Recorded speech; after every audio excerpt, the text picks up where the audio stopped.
In general, when you take a look at the lay of the land here on the map, and you take a look at the military options, you know, you're talking about small arms. Right.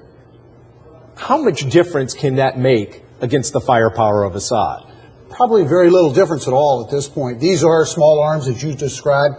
We hope that it includes some anti-tank weapon systems. We don't know, and I haven't heard that it's going to include surface-to-air, shoulder-fired surface-to-air weapon systems.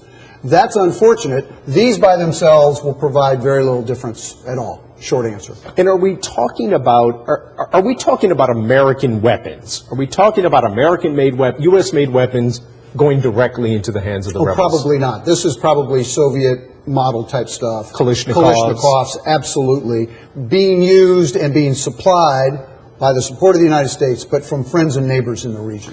So we know this is going to be run by the CIA. Do you anticipate a small U.S. footprint in a few areas as opposed to a larger presence? Oh, I guarantee you that the CIA already has a presence in Syria right now. I mean, the intended recipient for these weapon systems are the various leaders within these opposition forces that are out there, and the CIA's charter is to go identify, vet, recruit, and get those folks on board so that these weapon systems can go someplace into some hands that can then do something about it. So maybe being flown into Turkey, driven over the border, given to the rebels in Jordan, perhaps, coming up? Chris, absolutely. In fact, what you probably see is the U.S. coming into a port here, going around some major line of communications, a major road into the border area with Syria. And the U.S. may also try to fly weapon systems into Jordan and then, through proxies, get them in. Train some of the rebels and send them in? Absolutely. And when you take a look at the other option, no fly, the White House has said they've got no stomach for it. The Pentagon basically saying they're not doing any new planning.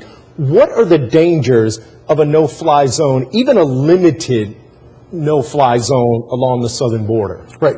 No-fly zone along the southern border or even possibly up here, Chris.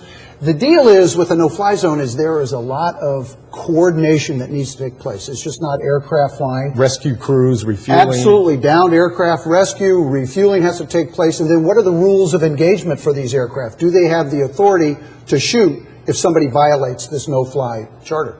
Okay, so that's probably off the table. No-fly zone not under consideration right now, but obviously still, Jim, a lot of military options still on the